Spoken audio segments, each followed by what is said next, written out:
We're about to have a good time. We have Mr. Robby Sampson.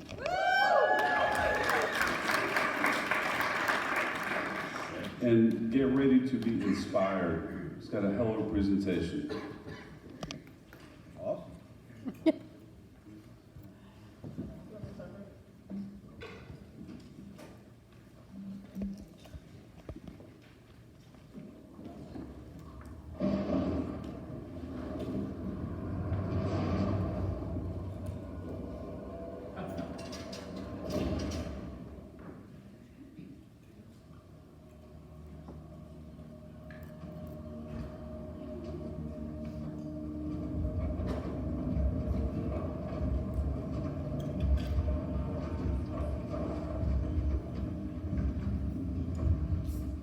Let me guess.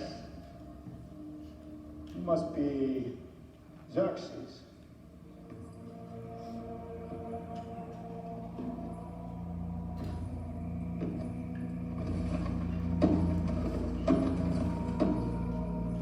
Come here, Midas. Let us reason together. It would be a regrettable waste. It would be not pure of madness for you, brave king, and your valiant troops to perish. All because of a simple misunderstanding. There is much our cultures could share. Have you noticed we've been sharing our culture with you all morning? Yours is a fascinating try. Even now you are defiant. In the face of annihilation, in the presence of a god, it is unwise to stand against Leonidas. Imagine what horrible fate awaits my enemies when I would gladly kill any of my own men for victory. And I would die for any one of mine. You Greeks take pride in your logic. I suggest you apply it. Consider the beautiful land you so vigorously defend. Enter it against the ash of my women. Consider the fate of your women. Clearly, you don't know our women. I might as well march them up here, judging by what I've seen.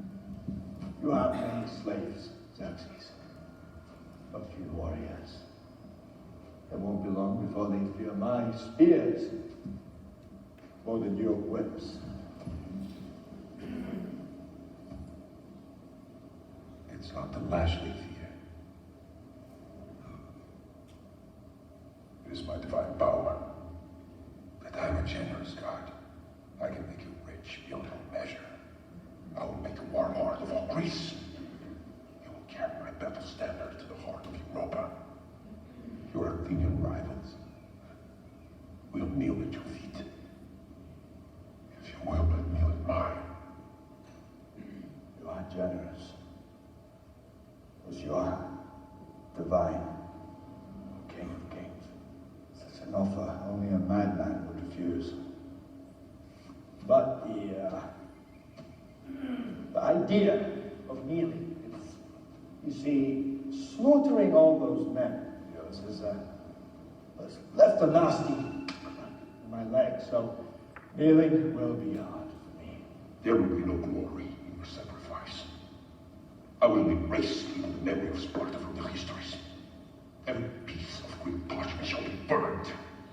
Every Greek historian and every scribe shall have their eyes put out and their tongues cut for their mouths, while uttering the very name of Sparta or Leonidas will be punishable by death.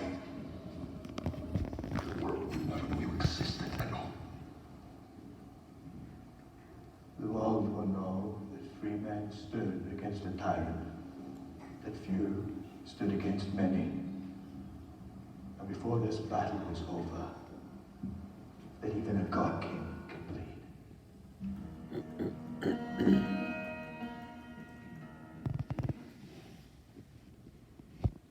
Hey everybody, what a powerful message. I want to read something to you that I thought is the most powerful part of that message. Xerxes is talking to Leonidas there, and he says, yours is a fascinating tribe. Even now you are defiant in the face of annihilation and the presence of a god.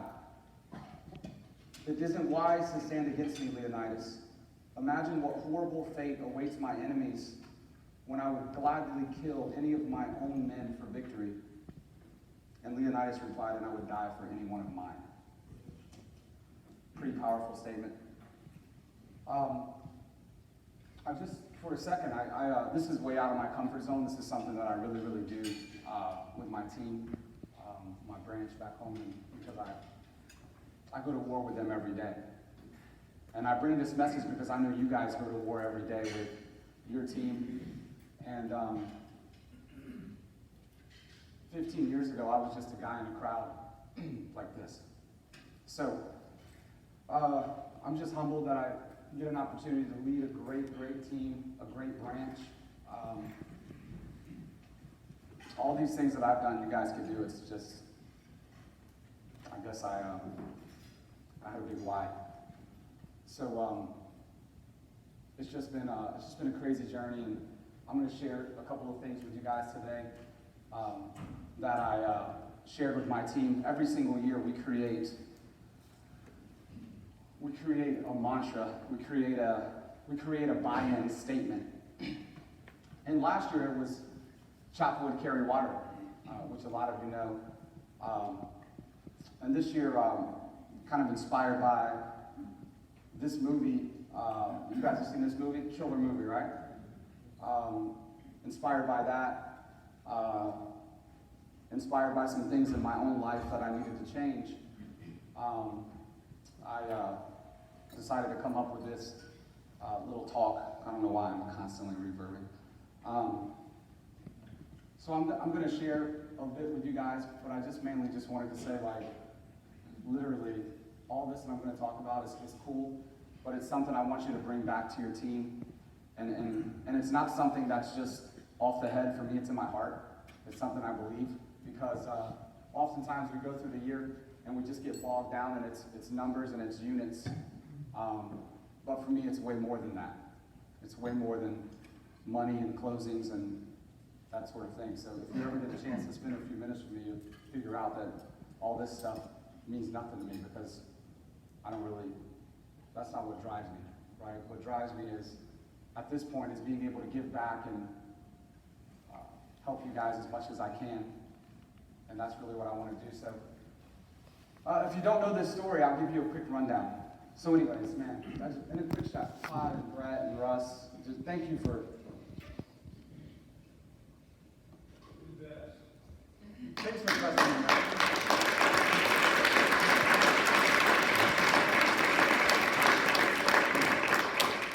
So this story is awesome. 480 BC, King Xerxes and his Greek army of over 100,000 strong, set out to destroy democracy in Greece. Set out to kill what young boys and women that grew up to be men and fathers and mothers wanted to have, which was freedom. Freedom from tyrants. Crazy interesting, we deal with the same thing in this country. That there's people in other countries that want to tear down this great country. And so it's super relatable what happened with King Xerxes marching in to a little town called Thermopylae. It's interesting, the name Thermopylae, I don't know if you know what it means, but it means the hot gate, which is interesting. There was a little pass that you had to get through in order to get through the city. And the Greeks knew, and King Xerxes knew, that they had to get through that pass in order to take over Thermopylae. But what they didn't know was what awaited on the other side. King Leonidas and his Spartan warriors.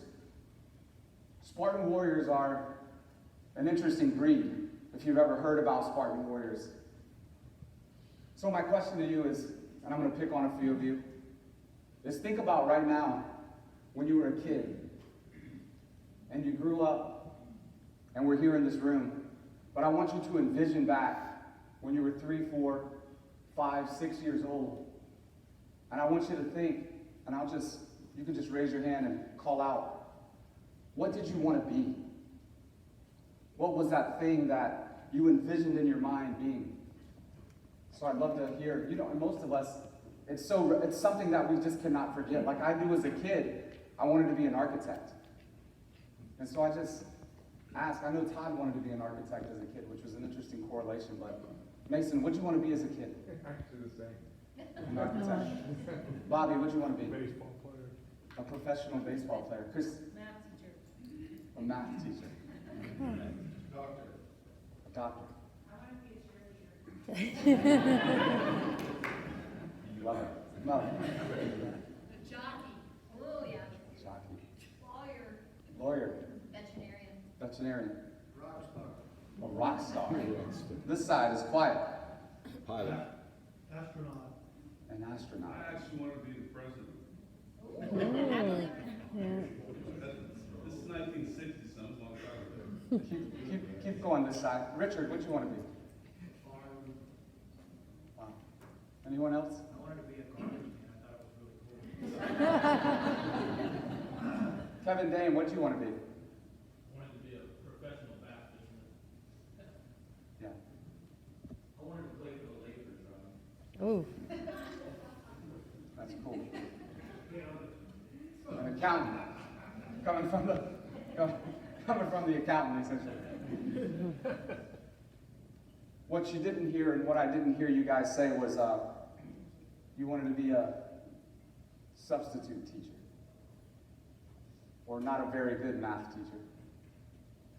I didn't hear someone say being a half-ass astronaut would be a mistake, right? I didn't hear anyone say any of those things that would have made you marginal or just would have made you average.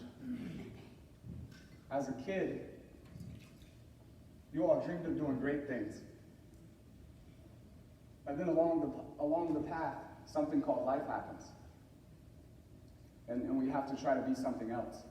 I never dreamt of being a mortgage guy. And so, what's interesting is, these kids in Greece, these young kids, they watch their dads do what? Go off to war and fight. Fight for Sparta, fight for democracy. They grew up together. Think of these Spartan kids wrestling and playing and learning the art of their craft, wanting to be something great, wanting to go off and go to battle. Not many people want to do that. You hear a lot right now I hear a lot of young kids because I have some really young kids, and my teenager, she knows more than me, right? And she was like, Dad, is there going to be a draft? I'm like, not for you, baby girl, not for you, right? So people are scared of really being what they want to be because life happens.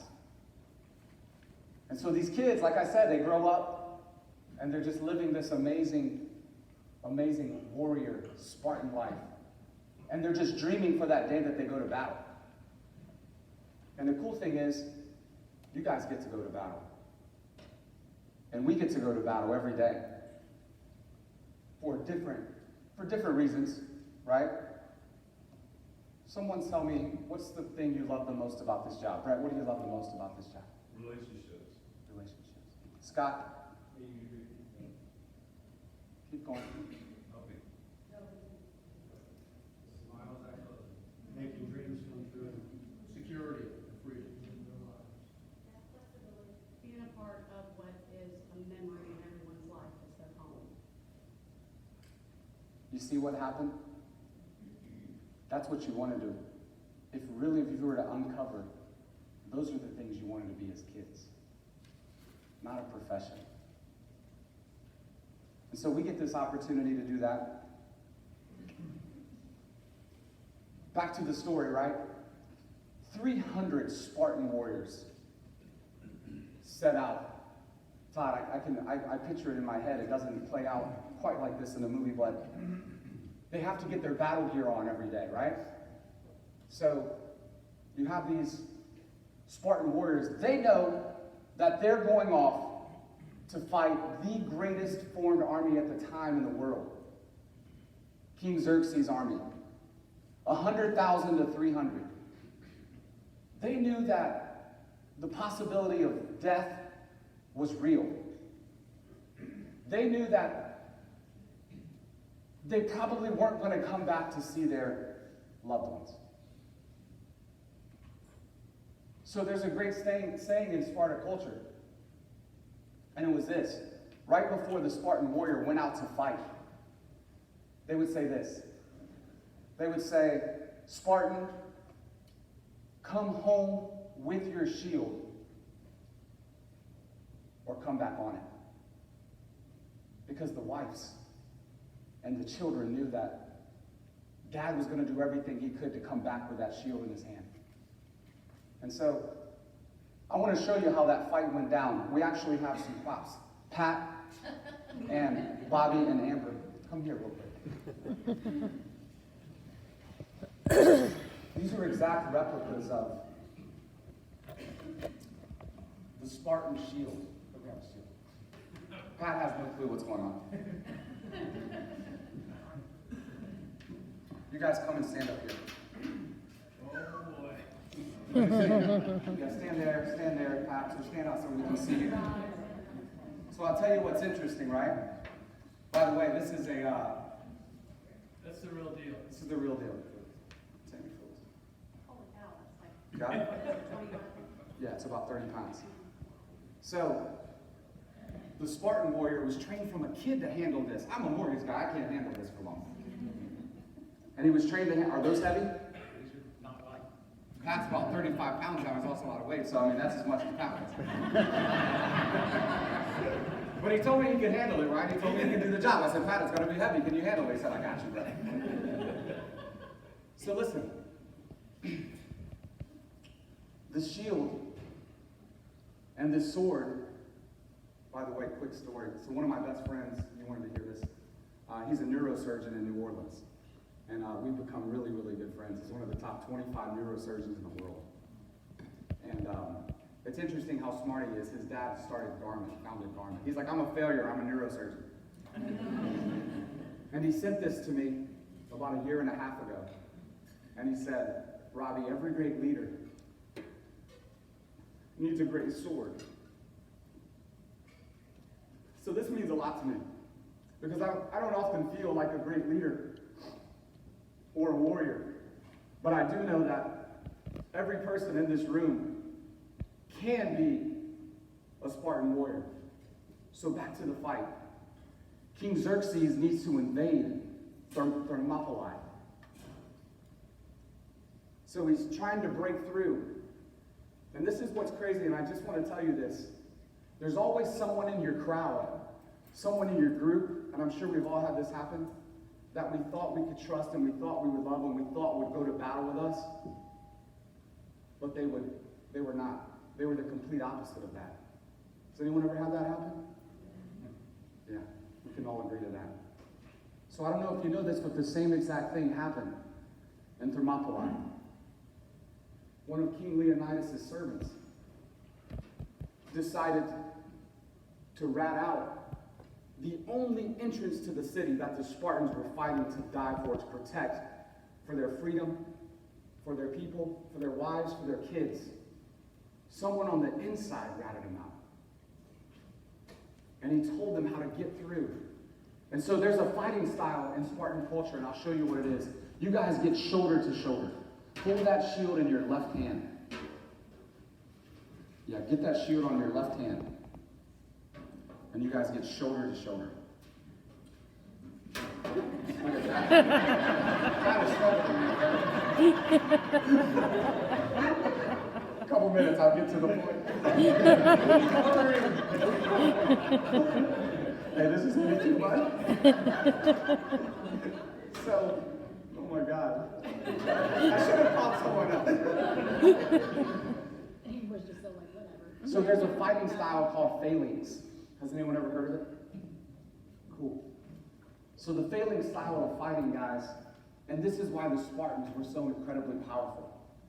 So the Greeks would come through, and they wanted to get through the pass. And King Leonidas and these Spartans knew, and this is the deal. Everyone here, I've been talking about this amazing sword. This sword is an Excalibur from Segovia's fame. It's I don't know what you pay for it, but Todd, I'll try to get you one if I can swing it. So everyone believes, because the sword does what? It pierces, it cuts, it stabs, it's swinging. And so, in these wars, the Spartans knew that there was a better weapon, that there was a more powerful weapon. And that weapon was the shield. And so, the phalanx fighting style, they would line up in a rectangular formation, shoulder to shoulder like this. And the opposing enemies would come, and they would try to break down and get between the Spartan soldiers. And they would try to break them down and get through them. The Spartan soldiers would push back with their shields, like this. When arrows came flying over the top, they would hold the shields. And here's what I want to tell you. That the Spartans, and we can put those down, you guys are good. Sorry, Pat. Incredible demonstration. Good job, Pat. Good job. So what I wanted to tell you was this, right? You have these shields and you have this sword. Thanks, Bobby. Thanks, Sam. And they're holding the line. And these Greeks are trying to break through, to break them down. And so the saying was, remember, it was to come back with your shield or come back on it. And so the biggest mistake that Spartan warriors could make, they would give anything, but they would never want to drop their shield. They would want to hold that shield to the end. And so I'll take you back to last night. By the way, the shield, it was the culture of the Spartan warrior, of Spartan nation. It wasn't anything else. Their culture was around that shield and protecting their people. So, here we are. They're standing in the face of annihilation, and we have a full-on war taking place. They're getting attacked from the front, attacked from the back. And if you all know the story, they didn't make it out. They fought to their last breath. And it takes me back to thinking about culture. And I think about last night. People getting to hang out afterwards. Think about in your own offices, the things you do to build culture. The things you do with your team. I know Sherry Nedley, she's here. She takes her team bowling. Think about, it's why we do Circle of Champions. It's to build culture. So I think about those things, and I'm like, okay, we could do units and numbers, or we can build culture. And so my desire is to always build great culture. And in building culture, the loans just seem to happen. And here's the fact of the matter. Everyone in this room has stuff. Those Spartan warriors had stuff. You all have stuff happening in your life every single day. But I want to tell you this. I don't personally want to have amongst my team, I don't want work friends. Have you heard that term? We don't have it in my branch, Brett. It's a family. The biggest problem with salespeople is we think it's all about us. And I've had that mentality. I know exactly what it looks like. I've faced it. I'm challenging you in this room to never drop your shield, to hold your shield, to think about what would it take to build a great culture. And what a lot of people don't see on the back lines is that the sales team and your people are on the front lines. And while you're all counting units and numbers, I know families that are going through some shit. I got people in my office that are struggling with depression, anxiety, sickness, disease, family issues. Does any of that sound familiar? 3 months ago, you never know what's going to happen. I go to the doctor for a typical skin dermatologist appointment, and they're like, hey man, I'm going to biopsy that thing on your shoulder. Okay, cool. I've been biopsied 10 times. I'm super white. You're going to get biopsied if you're super white. And I get a call And they're like, hey man, you got the C word, buddy. What am I going to do?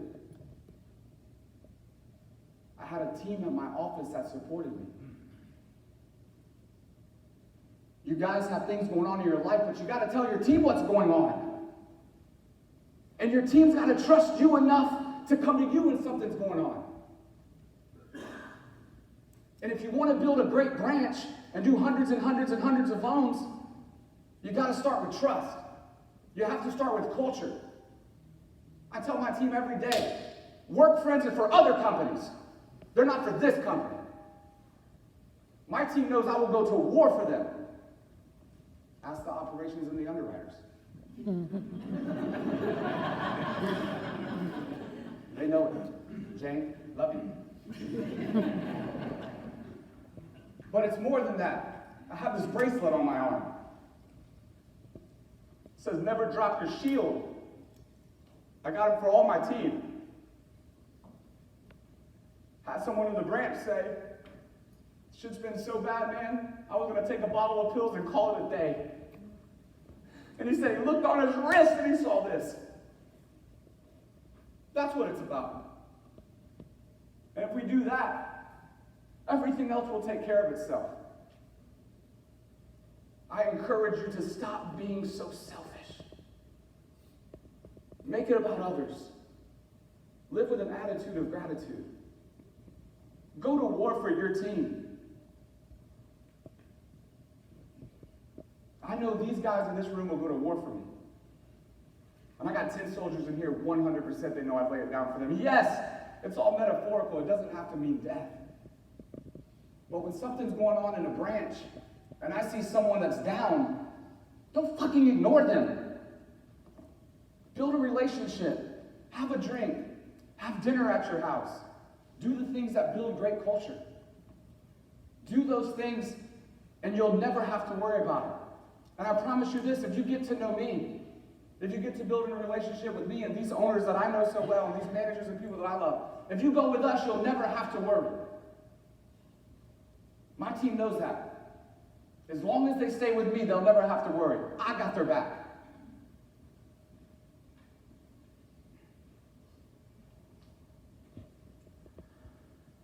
So I'll leave you with this. Think about those things. Culture. You can think about your numbers. You can think about your team. You can think about these owners that are putting this amazing company together for us. I don't want to be here anymore just dealing with numbers. I want to do something greater than that. I want to impact you in this room. I want to be someone that, if you're going through a tough time, you can call me. Dan, thanks for trusting me. I know he was going through it. Ken, thanks for trusting me. BB, thanks for trusting me, man. My sisters, you guys trust me. Todd, Brett, Russ, thanks for trusting me. I tell you all this one more time to say, when we leave these doors, you can be the same. Or you have a choice. You have the choice to never drop your shield. God bless you.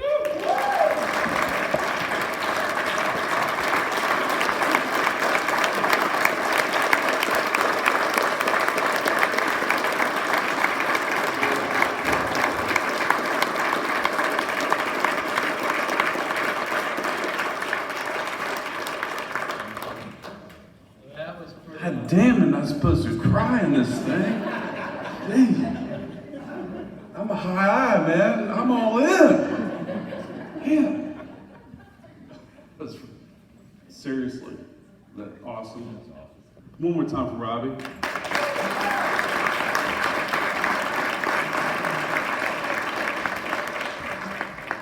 Is Tim Davis still here? He just walked out. Did he?